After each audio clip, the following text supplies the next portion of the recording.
A'udzubillahi minasyaitonirrajim. Bismillahirrahmanirrahim. Alhamdulillahirabbil alamin. Nahmaduhu wa nasta'inuhu wa nastahdihi wa nastaghfiruh wa na'udzubillahi min syururi anfusina wa min sayyiati a'malina. Man yahdihillahu fala mudhillalah wa man yudlilhu fala hadiyalah. Nasyhadu an la ilaha illallah wa nashhadu anna Muhammadan abduhu wa rasuluh. Allahumma shalli ala sayidina Muhammad wa ala alihi wa sahbihi ajmain. Alhamdulillah, bersyukur pada Allah Subhanahu wa taala kita diberikan kemudahan oleh Allah Subhanahu wa taala dan juga keinginan untuk kita dapat bersama-sama lagi. Allah Subhanahu wa taala telah berikan banyak perkara kepada kita, masya-Allah, alhamdulillah, dan kita pada hari ini dapat bersama-sama lagi, selamat berpuasa dan juga seterusnya dapat mengikuti sama-sama insya-Allah. Selepas solat subuh pada hari ini kita dapat bersama-sama insya-Allah untuk mengikuti sedikit daripada tafsir ataupun tadabbur yang akan kita sama-sama lalui pada muka surat hari ini, iaitu muka surat 309. Hari ini kita akan melihat insya-Allah mentadabbur surah Maryam, muka surat insya-Allah surah Maryam, iaitu ayat yang ke-52 sehingga ayat yang ke-64 insya-Allah. Terima kasih kepada yang memberi feedback suara dan juga gambar, masya-Allah. Saya ucapkan terima kasih, jazakumullahu khairan katsira. InsyaAllah hari ini kita akan tengok apa yang diceritakan oleh Allah Subhanahu Wa Taala dalam surah Maryam, insyaAllah, iaitu ayat 52 sehingga ayat 64, dan kepada semua sahabat-sahabat semua yang mempunyai kemudahan untuk membuka mushaf, insyaAllah dapat berbuat demikian. InsyaAllah moga-moga sama-sama kita akan dapat melihat dan juga apakah yang diceritakan oleh Allah Subhanahu Wa Taala melalui perkataan-perkataan yang disebutkan oleh Allah Subhanahu Wa Taala di dalam muka surat ini, insyaAllah. Jadi insyaAllah kita akan mulakan dengan sedikit bacaan. InsyaAllah saya akan bacakan sedikit daripada ayat-ayat yang pertama daripada muka surat ini, insyaAllah. A'udzubillahi minasyaitonirrajim. Bismillahirrahmanirrahim. Wa nadainahu min janibit turil ayman wa qarrabnahu najiyya wa wahabna lahu min rahmatina akhahu Haruna nabiyya. Sadaqallahul azim. Jadi alhamdulillah, surah Maryam kita hari ini kita telah membaca sebelum daripada ini tentang kisah Nabi Zakaria dan juga Nabi Yahya, dan kemudian selepas daripada itu tentang Maryam dan juga Nabi Isa alaihissalam. Sekarang kita masuk pula kepada cerita tentang selepas daripada kita habis tentang Nabi Ibrahim, kisah Nabi Ibrahim, Allah Ta'ala ceritakan dalam surah Maryam. Kita akan lihat pula pada kali ini Allah Subhanahu Wa Taala telah sebutkan dalam muka surat 308 sebelum daripada ni 308, iaitu ayat yang terakhir daripada muka surat 308, iaitu ayat yang ke-51. Allah Subhanahu Wa Taala telah sebutkan tentang Nabi Musa alaihissalam. Wazkur fil kitabi Musa, Allah Taala sebutkan wazkur fil kitabi Musa innahu kana mukhlasan wa kana rasulan nabiyya. Allah Taala sebutkan sebelum daripada ni, saya ambil satu ayat sebelum daripada ni, iaitu muka surat 308. Allah Ta'ala sebutkan, dan ingatlah ataupun sebutkanlah, sebutkanlah di dalam Alkitab, iaitu dalam Al-Quran ini, iaitu kita sebutkan, kita telah nyatakan sebelum daripada ini, Allah Ta'ala sebutkan fil kitab maknanya ialah kamu hendaklah sentiasa tengok apa yang ada dalam kitab, dalam Al-Quran. Bukannya ambil daripada merata-rata tempat dulu kan, daripada cerita-cerita mungkin tak betul tak betul. Kita hanya kita akan hanya melihat kepada apa yang dalam Al-Quran nombor satunya, dan juga dalam hadis-hadis insya-Allah yang sahih. Kemudian diterangkan oleh ulama-ulama ahli sunnah wal jamaah, iaitu kisah-kisah yang disebutkan oleh ulama-ulama tafsir yang muktabar, maka kita akan gunakan, kita akan pakai kan. Jadi tapi yang pertama sekali, yang paling tepat, yang paling betul ialah tidak ada yang lain selain daripada Al-Quran dan juga hadis yang sahih. Jadi insya-Allah Allah Ta'ala sebutkan, dan ingatlah, sebutkanlah, iaitu kisah Musa. Sekarang kita pergi lihat kepada kisah Musa. Apa yang disebutkan oleh Allah Subhanahu Wa Taala kisah Nabi Musa ni, iaitu yang pertamanya dia adalah mukhlasan. Ada dua bacaan sini, satu mukhlasan ni ayat yang sebelum daripada ni, iaitu ayat muka surat 308. Ada bacaan dengan mukhlasan, kita baca dengan mukhlasan, tapi ada yang bacaannya dengan mukhlisan.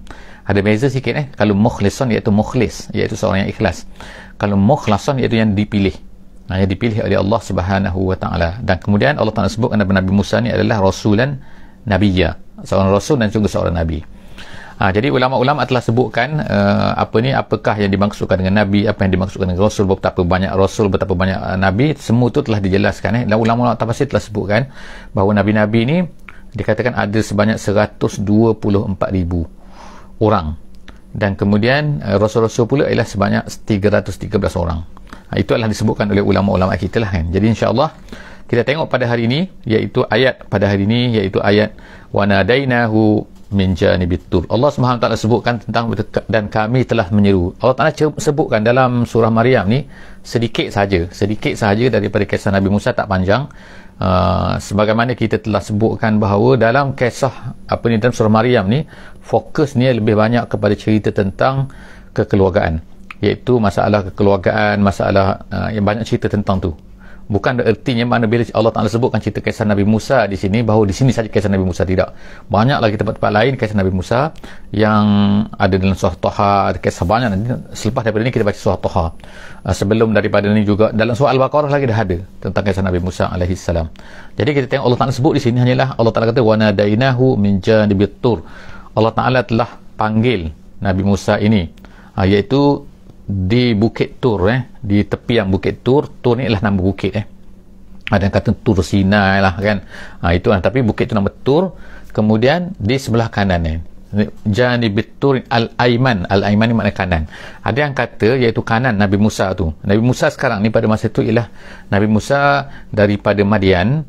Nabi Musa iaitu setelah Nabi Musa berkahwin, berada di Madian sana bersama dengan Nabi Shu'aib AS, dan kemudian dia pun nak menuju ke Mesir dengan family-nya, dengan isterinya dan juga dengan dikatakan anak-anaknya. Kemudian dia pergi ke Mesir. On the way pada ketika itu malam gelap gelita, jadi pada malam sangat sejuk. Kemudian dia tiba-tiba dia lihat api. Jadi dia nak pergi ke tempat api tu. Dia beritahu kepada family dia, aku nak pergi ambil api tu, ataupun nak jumpa orang mungkin dia di tempat api tu, tunjukkan jalan. Jadi pada ketika inilah Allah SWT kata wa nadainahu min janibit tur al-aiman. Sebelah kanan Nabi Musa dikatakan, kanan Nabi Musa pergi kanan. Jadi ada yang kata maksud kanan sinilah kanan, iaitu segala yang baik itu kanan. Itu pendapat-pendapat lah dalam ahli tafsir. Kemudian dia kata wa qarrabnahu najiya. Allah Ta'ala sebut situ wa qarrabnahu, kami dekatinya najiya. Najiya ni berbisik maknanya bercakap. Allah Subhanahu Ta'ala bercakap dengan Nabi Musa. Ini keistimewaan Nabi Musa lah yang Allah Ta'ala berikan kepada dia, tak beri kepada Nabi-Nabi yang lain, iaitu wa kallamallahu Musa taklima. Allah Ta'ala telah bercakap dengan Nabi Musa. Itu keistimewaan Nabi Musa. Jadi disebutkan sini, ada setengah kata wa qarrabnahu sini ialah maksudnya ialah kami tinggikan dia, dekatkan semua itu bukan dekat dari segi jarak, tetapi dekat sini ialah kami takarrub dia tu, melalui cara najiyah, takarrub kepada Nabi Musa tu. Allah Ta'ala maknanya jadi Nabi Musa bertakarrub kepada Allah, mendekatkan diri kepada Allah, iaitu melalui cara najiyah. Wallahu a'lam bisawab. Itu adalah pelbagai tafsiran, tapi kita faham sini bahawa Allah Ta'ala beri kelebihan kepada Nabi Musa sebagaimana yang disebutkan di dalam tafsir-tafsir yang lain.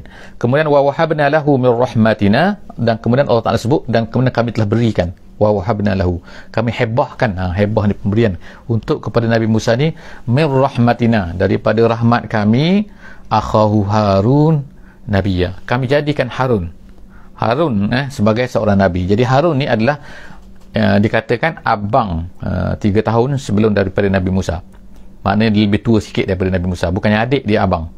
Jadi Allah Subhanahu Wa Ta'ala sebutkan diberikan kepada Nabi Musa ni Harun untuk menjadi nabi. Kenapa? Kalau kita tengok dalam surah Taha nanti ayat 29, surah Taha ayat 29, kita akan tengok Nabi Musa ni berdoa kepada Allah Subhanahu Wa Ta'ala supaya jadikan Nabi Harun ini jadi nabi juga, jadi penolong dia. Harun akhi, dia kata kan, Harun tu saudara dia, supaya dia jadi nabi. Jadi Allah Ta'ala perkenankan dia, dan Allah Ta'ala jadikan Nabi Harun tu juga seorang nabi, untuk menjadi penolong kepada Nabi Musa, kerana adalah keistimewaan yang ada pada Nabi Harun yang tak ada pada Nabi Musa kan. Jadi Nabi Musa ni sebutkan seorang yang agak tegas, agak keras dan sebagainya, tapi Nabi Musa ni seorang yang lembut. Jadi dia balance di antara kedua tu. Kemudian seterusnya Allah Ta'ala sebutkan, habis itu saja, tamat cerita pasal Nabi Musa di sini. Kemudian Allah Ta'ala sebutkan lagi wazkur fil kitabi Ismail. Sekarang cerita tentang Nabi Ismail, dan sebutkanlah di dalam Al-Quran ini, iaitu tentang Nabi Ismail. Nabi Ismail ni Allah Ta'ala sebut sini. Nabi Ismail tak banyak dalam Quran disebutkan kan. Di antaranya ialah ayat inilah kan. Tak banyak. Di antara cerita Nabi yang tak banyak ialah Nabi Ismail. Allah Ta'ala sebut sini ialah Nabi Ismail ni innahu kana sadiqal wa'di. Nombor satunya dia ni sadiqal wa'di. Allah Ta'ala puji dia. Dia tu memenuhi janji. Sadiqah ni benar, al-wa'di tu janji. Maknanya kalau dia berjanji, dia sebutkan bahawa pernah sekali tu kan dia berjanji dengan seseorang tu, dan dia pergi ke tempat tu untuk tunggu orang tu, tempat dia berjanji tu, dan orang tu terlupa. Sehingga ada riwayat kata satu esok datang orang tu, jumpa, kau ada di sini. Dia kata bukankah kita berjanji di sini kemarin kan. Ada yang kata selepas 3 hari dia masih lagi menunggu di situ. Itu shadiqul wa'di, sangat-sangat memenuhi janji. Ada yang kata sini maksud shadiqul wa'di sini adalah maksudnya ialah shadiqul wa'di ni maksudnya ialah iaitu janji dia dengan ayah dia untuk disembelih tu. Sebab al-wa'di sini ada alif lam, jadi janji tertentu kan. Janji mana? Iaitu janji dia dengan Nabi Ibrahim alaihissalam untuk disembelih. Jadi dia tak lari. Jadi dia kata insya-Allah aku akan tunaikan janji aku. Tak adalah lepas tu dia lari, sebab aku nak kena sembelih kan. Jadi tak kan, dia sangat-sangatlah menunaikan janji dia. Kemudian kana rasulan wa kana rasulan nabiyya, dan Allah Taala kata dia ni adalah seorang rasul dan seorang nabi. Maknanya lengkap dia ni kan. Ini di antaralah di sini ulama-ulama mengambil kita kata faedah daripada sini ialah bahawa kalau Nabi Nabi Ishaq tidak disebutkan dia ni rasul, disebut nabi saja, tapi Nabi Ismail disebutkan rasulan nabiyya. Jadi nak menunjukkan kehebatan Nabi Ismail lebih hebat lagi sebenarnya daripada Nabi Yaqub, iaitu adiknya.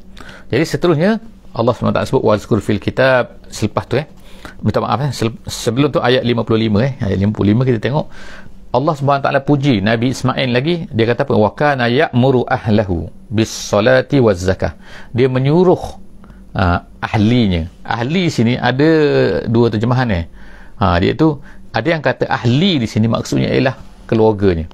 Maknanya dia tidak melupai keluarga dia. Walaupun dia ni kalau ikutnya seorang yang besar, seorang ketua kepada masyarakat tu lah kan di tempat di Mekah tu, tetapi dia tetap menjaga family dia.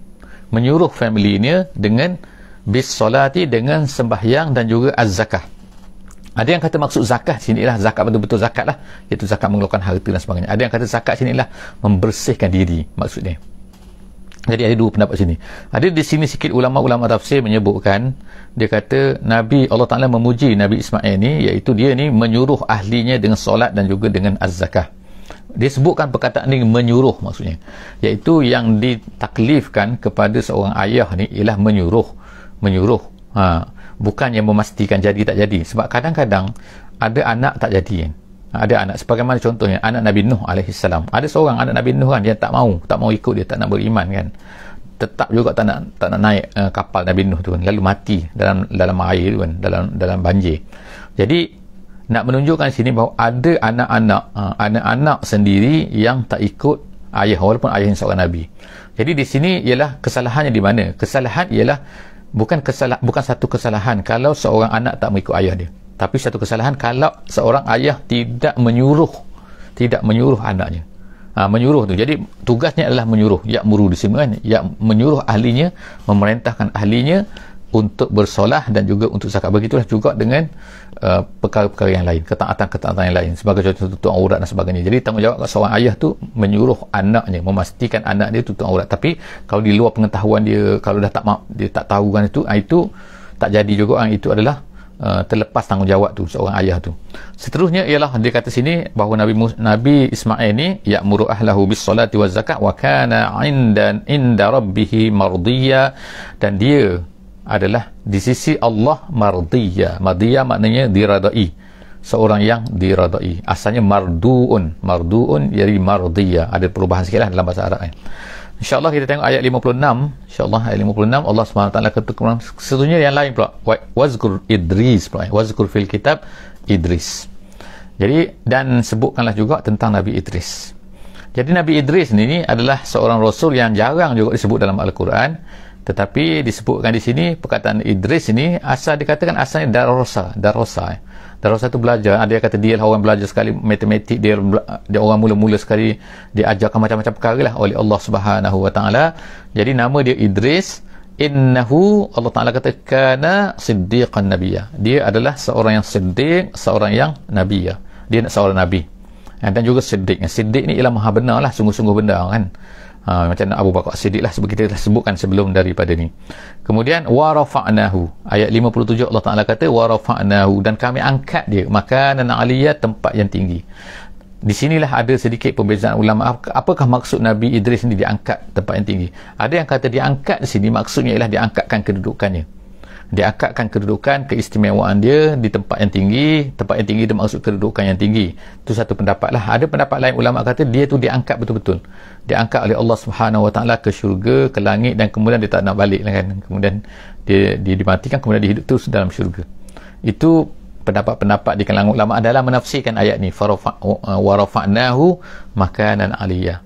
Jadi Nabi SAW semasa Isra' Mi'raj, Nabi berjumpa dengan Nabi Idris ni. Ada yang kata di langit yang keempat, ada yang kata langit yang keenam, ada yang kata langit yang ketujuh. Wallahu a'lam bissawab.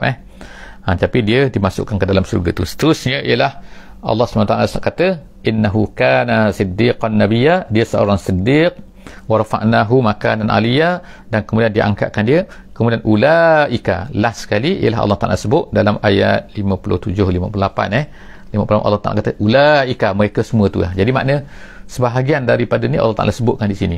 Jadi Allah Ta'ala kata ulaika, mereka itulah allazina an'amallahu alaihim minan nabiyyin, daripada nabi-nabi. Maknanya Allah Ta'ala sebut tu lah nabi-nabi. Jadi banyak lagi nabi-nabi yang lain, tapi Allah Ta'ala sebut sebagai contoh di sini ialah, iaitu mereka itu ialah orang-orang yang telah diberi nikmat. Maknanya siapakah yang diberi nikmat? Yang diberi nikmat ialah orang-orang bila mendapat hidayah, dapat kurniaan daripada Allah Subhanahu Wa Taala. Bukannya an'amallah ni sebagaimana kita baca dalam surah Al-Fatihah kan. Ihdinas siratal mustaqim siratal ladzina an'amta alaihim, orang yang kau beri nikmat kepada mereka. Siapa orang beri nikmat ni? Iaitu minan nabiyyin was-solihin was-siddiqin wasyuhada. Itu semua yang disebutkan oleh Allah SWT dalam Al-Quran juga. Jadi Allah SWT sebutnya di sini, mereka itulah orang-orang yang diberi nikmat ke atas mereka, minan nabiyyin, mereka itulah daripada nabi-nabi, daripada keturunan min zurriyyati Adam, daripada keturunan Adam. Kemudian wa mimman hamalna ma'anuh, dan kemudian orang-orang yang kami bawa tanggungkan, yang berada di dalam kapal bersama dengan Nabi Nuh tu, ma'anuh, sebab selepas daripada itu, selepas daripada Nabi Adam, selepas daripada itu semua ulama katakan semua mati. Yang tinggal ialah orang yang berada dalam kapal Nabi Nuh saja. Jadi kemudian mereka inilah kemudian mendarat, yang dikatakan di atas bukit Ararat, Al-Judi tu, di atas bukit Judi. Kemudian mereka ini daripada sini keluar keturunan selepas ni, yang kita semua sekarang ni adalah keturunan daripada yang berada dalam kapal Nabi Nuh tu.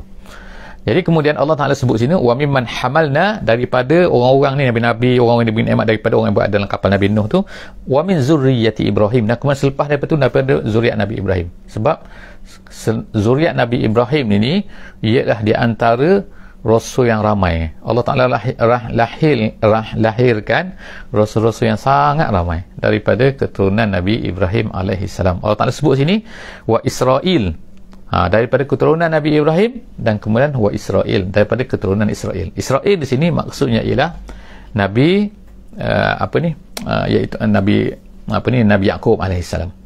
Itu maksud Israel.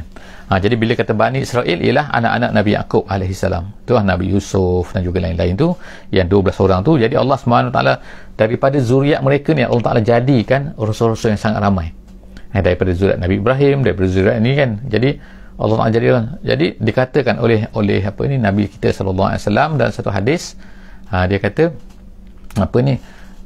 sesungguhnya Bani Israel itu semuanya yasusuhum al-anbiya, mereka itu dipimpin oleh para nabi-nabi. Jadi maknanya sebab itulah nabi-nabi yang paling ramai sekali ialah daripada keturunan Nabi Yaqub alaihissalam. Nabi Yusufnya, Nabi dan seterusnya, begitulah seterusnya kan, sampailah kepada Nabi Musa, sampailah kepada Nabi Harun, kemudian sampailah kepada Yusha' bin Nun, itu seorang nabi walaupun bukan seorang rasul, dan seterusnya semua nabi-nabi, sampailah kepada Nabi Zakaria, Nabi Yahya, dan kemudian seterusnya Nabi Isa alaihissalam. Kemudian tamat dengan Nabi Isa, kemudian datanglah Nabi yang terakhir, Nabi Muhammad sallallahu alaihi wasallam. Jadi mereka semua tu adalah Allah Ta'ala kata wa mimman hadaina wajtabaina, daripada orang yang telah kami berikan, beri petunjuk kepada mereka, kemudian wajtabaina, dan kami pilih. Ijtaba tu maknanya ikhtar, maknanya ikhtarna, kami pilih mereka. Jadi maknanya hidayah ini pilihan Allah Subhanahu Wa Taala. Kita kena ingatkan bahawa Allah Ta'ala ni dia boleh beri hidayah kepada siapa sahaja yang dia nak. Allah Ta'ala boleh pilih daripada kalangan mana-mana ni. Allah Ta'ala nak jadikan mereka ni sebagai rasul. Jadi begitulah makna kita, apabila Allah Ta'ala pilih kita, cepat-cepatlah kan kita jangan tinggalkan, pegang kuat-kuat pilihan Allah Subhanahu Wa Ta'ala tu. Jangan nak melepaskan, jangan rasa sebab bila Allah Ta'ala pilih kita kan untuk mendapat hidayah ni kan, untuk rasa ingin untuk berbuat baik kan, untuk menjadi orang-orang yang soleh, untuk orang jadi orang yang bersama-sama di dalam bekerja untuk Islam dan sebagainya, sepatutnya kita ni jangan lepaskan benda tu, jangan main-main dengan benda tu kan. Kemudian iza tutla alaihim, Allah Ta'ala kata, dan apabila Allah Ta'ala sebutkan sifat-sifat mereka lagi ni, di antara sifat mereka ialah iza tutla alaihim, apabila dibacakan kepada mereka ni, di antara sifat-sifat mereka nabi-nabi semua ni kan, iaitu ayatul rahman, apabila dibacakan kepada mereka ayatul rahman, maka kharru sujadan wa bukiya. Allah Ta'ala sebut mereka ini akan segera, apabila dibacakan ayat Quran, mereka segeralah, mereka ini akan kharru maknanya tunduk, maknanya tunduk, sujadan, sujud kepada Allah Subhanahu wa Ta'ala. Sujadan ni jamak kepada perkataan sajid. Sajidun seorang yang sujud. Kemudian sujadan ni orang yang sujud ramai, tapi dia ni di atas, dia panggil di atas apa ni, sirah mubalaghah, iaitu mubalaghah artinya bersangat-sangat, sangat-sangatlah mereka ni sujud. Dan kemudian wabukiya, dan iaitu bakin tu maknanya menangis sebenarnya, dan mereka ni banyak menangis, bukan sekali menangis saja tak, bila sujud mereka ni. Jadi ulama-ulama tafsir kata maksudnya sujud inilah dengan badan. Sujud tu dengan badan, makna dengan fizikal lah kita kata kan. Dan bukiya tu menunjukkan kepada perasaan dalaman. Jadi maknanya mereka tu bukan sujud badan saja, tetapi hati tidak. Tapi maknanya dengan hati dan dengan emosi dan segala-galanya sekali, dalam dan luar, makna zahir dan batin. Mereka ni sujud kepada Allah Subhanahu wa Ta'ala. Itu maknanya sujadan wa bukiya, dan bukan sekali saja, tapi berkali-kali. Ayat ini adalah ayat sujud. Ayat sujud kalau kita baca dalam keadaan biasa, insya-Allah disunatkan kita ni sujud. Dipanggil sujud sajadah. Sujud sajadah. Okey, jadi seterusnya ialah kita baca selepas itu ayat 59. Ayat 59, iaitu Allah Ta'ala pun sebut fa khalafa min ba'dihim khalfun adaa'us salah. Tapi selepas daripada itu, fa khalafa makna selepas nabi-nabi itu, datanglah selepas daripada itu. Datang, khalafa ni makna belakang. Datanglah selepas daripada mereka tu, min ba'dihim, selepas daripada mereka, khalfun, satu orang, kumpulan orang-orang yang kita kata khalfun. Dalam bahasa Arab ni ada kadang-kadang dia gunakan khalafun, ada gunakan khalfun. Kalau khalfun maknanya yang mewarisi yang tapi jahat, khalfun dengan matikan lam tu. Tapi khalafun itu maknanya baik. Itu kan maknanya yang mewarisi tapi jadi baik, dia mewarisi jadi baik, jadi khalafun.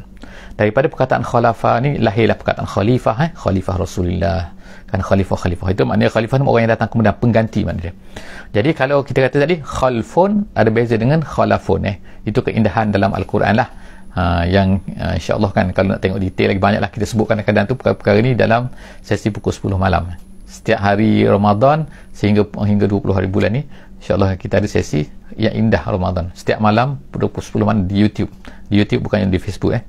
Jadi Allah Ta'ala sebut ni khalfun, datanglah selepas daripada tu orang-orang yang datang kemudian tu daripada mereka ni, adaa'us salah, min ba'dihim maknanya selepas daripada mereka tu kumpulan orang yang melupakan sembahyang. Adaa'u tu maknanya ialah mensia-siakan. Ulama-ulama banyak menyebutkan apa maksud mensia-siakan sini. Ada yang kata maksudnya ialah tidak menjaga sembahyang, kadang-kadang sembahyang, kadang-kadang tidak. Ada yang kata, setengah ulama kata maksudnya tidak menunaikan sembahyang pada waktunya. Ada yang kata maksudnya tidak menunaikan sembahyang secara berjemaah. Itu maknanya, jadi kita boleh guna semua kan, pandangan-pandangan ulama tu. Tapi yang pentingnya ialah satu benda, sembahyang ni ialah sembahyang satu benda yang utama sebagai seorang Muslim. Jadi kalau melalaikan sembahyang, buat donor sembahyang, buat lebih kurang sembahyang, tu kita dia takut masuk ni. Jadi maknanya datanglah selepas daripada tu. Allah Ta'ala kata khalfun adaa'us salah wattaba'u syahwat. Sifat lagi mereka dahlah kan melalaikan sembahyang, buat dah tak ada sembahyang ni, buat lebih kurang sembahyang ni, buat tak penting sangat sembahyang ni. Kemudian mereka ni wattaba'u syahwat, dah ikut syahwat, maknanya ikut nafsu, buat maksiat dan sebagainya. Fasawfa yalqauna ghayya. Allah Ta'ala kata mereka ini saufa yalqauna ghayya, dia akan yalqauna, dicampakkan ataupun berada, ataupun dalam pada ghayya. Ghayya, ada kata ghayya ni maksudnya ialah iaitu satu lembah dalam neraka. Waliyazubillah lah kita kan. Jadi satu pandangan kata ghayya ni maksud sesat maknanya. Jadi maknanya ada yang kata satu lembah dalam neraka, mereka akan dicampakkan ke situ. Waliyazubillah. Ada yang kata lagi dia berada dalam neraka sesat. Kemudian Allah Ta'ala sebut selepas daripada tu, maknanya tidaklah maknanya begitu kan, tetapi Allah Ta'ala kata illa man taba, Tapi Allah Ta'ala ni boleh terima taubat kan. Jadi orang tu dia nak U-turn balik lah, kita kata kan, nak U-turn balik kan, dia tak nak buat tersalah, okey, dia nak patah balik. Jadi Allah Ta'ala beri peluang kepada kita semua. Kalau kita termasuk dalam orang yang sebelum daripada ni akhalfun adha'us solah wa taba'us syahwat ni, Allah Ta'ala kata boleh kita patah balik semula, illa man taba. Kalau tak, kita akan masuk dalam ghayya. Jadi Allah Ta'ala kata illa man taba, kecuali orang yang bertaubat dan kemudian tu wa amila solehan. Tapi bukan bertaubat saja, tapi mesti beramal soleh. Maknanya dituruti dengan amalan lah, maksudnya kan, membaiki dirinya. Faulaika, Allah Ta'ala kata orang yang macam tu, orang yang bertaubat itu, yadkhulunal jannata, dia akan dapat masuk syurga insya-Allah, iaitu wala yuzlamuna syai'a, dan Allah Ta'ala tak akan menzalimi dia walaupun sedikit. Maksudnya la yunqasuna, Allah Ta'ala tak akan kurangkan amalan dia walaupun sedikit. Jadi kalau kita bertaubat, Allah Ta'ala hapuskan dosa kita kan semua sekali kan, masya-Allah kan. Tapi bertaubat dengan taubat yang betul-betul lah, taubat nasuha, dan kemudian buat amal soleh. Jadi mereka ni Allah Ta'ala kata tak akan masuk dalam neraka tadi, ghayya tadi tu. Kemudian jannatu adnin allati wa'ada ar-rahman 'ibadahu, Allah Ta'ala kata iaitu syurga jannah adnin, syurga adnin yang mana dijanjikan oleh Tuhan kepada hamba-hambanya, ibadahu bil ghaibi. Bil ghaibi sini maksudnya ialah Allah Ta'ala sebutkan bil ghaibi ni, maksudnya sini ada dua pendapat. Ada yang kata bil ghaibi ni maksudnya ialah satu benda-benda dalam syurga ni tak pernah kita nampak.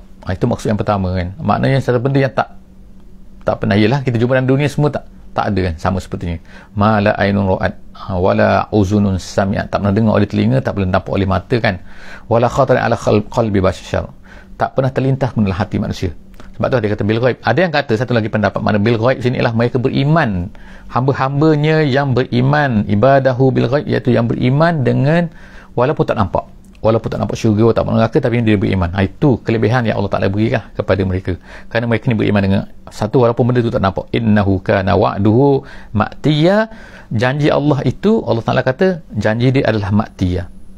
Ma'tiya artinya ialah iaitu pasti datang, daripada ata maknanya datang, ma'tiya maknanya satu benda yang pasti datang. Jadi janji Allah tu bukan janji yang main-main yang ditipu kan. Seterusnya ialah ayat yang kita tengok, ayat yang ke-61 62, la yasma'una fiha lagwan illa salama. Dalam syurga dia tak akan dengar satu-satu benda yang lara, satu benda yang tak ada faedah. Semua benda tu dalam tu ialah illa salama, semua tu yang indah-indah semua, yang cantik semua, yang salam semua kan. Walahum rizquhum fiha, Allah Ta'ala berikan kepada mereka ni dalam syurga tu, fiha iaitu fi syurga tu, fi syurga tu Allah Ta'ala kata rizquhum walahum fiha, fi syurga ni syurga bukratan wa asyiyah, pagi dan juga petang. Maksud pagi dan juga petang ni bukan pagi sekali, petang sekali tak, tapi bila sebut dalam bahasa Arab pagi dan petang maksudnya ialah setiap masa. Maksudnya Allah Ta'ala akan berikan kepada mereka rezeki, maknanya makanan apa yang mereka nak saja kan, setiap masa, bukratan wa asyiyah. Tilkal jannatul lati nurisu min ibadina man kana taqiyya, itulah dia syurga yang Allah Ta'ala kata yang dinuris. Nuris maknanya diwariskan. Diwariskan ni bukan maknanya diberikan. Kalau diberikan sekejap, itu lain. Sekejap nak beri sekejap, tapi lepas tu ambil balik, tak. Nuris maknanya diberikan selama-lamanya. Maksud dia diberikan, nurisu min ibadina, tapi tak semua orang dapat min ibadina, hanya sebahagian daripada hamba kami yang akan dapat benda tu, dapat syurga tadi tu. Maka taqiyah, iaitu orang-orang yang bertakwa kepada Allah Subhanahu wa Ta'ala. Taqiyah tu maksudnya ialah bertakwa kepada Allah Subhanahu wa Ta'ala. Kemudian seterusnya ayat yang terakhir, ayat 64, Allah SWT cerita wa ma natanazzalu illa bi amri rabbik. Sekarang ni kata-kata ini adalah kata-kata malaikat. Kata-kata ayat 64 ni ialah kata-kata malaikat. Malaikat berkata kami tidak turunkan illa bi amri rabbi. Maknanya malaikat ni sendiri mengakui, Allah Ta'ala sebut malaikat ni dia turun bawa wahyu kepada Nabi Muhammad ke, dia bawa ni, dia buat ni, semua tu tak ada lain melainkan suruhan Allah. Nak ceritanya malaikat ialah makhluk yang Allah Ta'ala jadikan memang bekerja sepenuhnya untuk buat apa yang disuruh. Dia tak akan langgar perintah Allah Subhanahu wa Ta'ala. Dia tak macam manusia lah kan. Jadi disebut sini wa ma natanazzalu illa bi amri rabbik, dan kami tidak turunkan apa-apa, kami tak buat apa-apa melainkan dengan amri rabbik, dengan suruhan Tuhan kami, Tuhan kamu, Tuhan kamu Muhammad. Lahu ma baina aidina wa ma khalfana wa ma baina zalik. Maknanya milik dia semua. Lahu tu maknanya semua milik Allah Ta'ala. Maknanya lahu tu, lahu ni satu perkataan. Lahu tu ialah semuanya milik Allah. apa ma baina aidina, di depan kami, di belakang kami, wa ma khalfana, wa ma baina zalik, dan juga di antara depan dan juga belakang. Maknanya semua benda, maksud dia.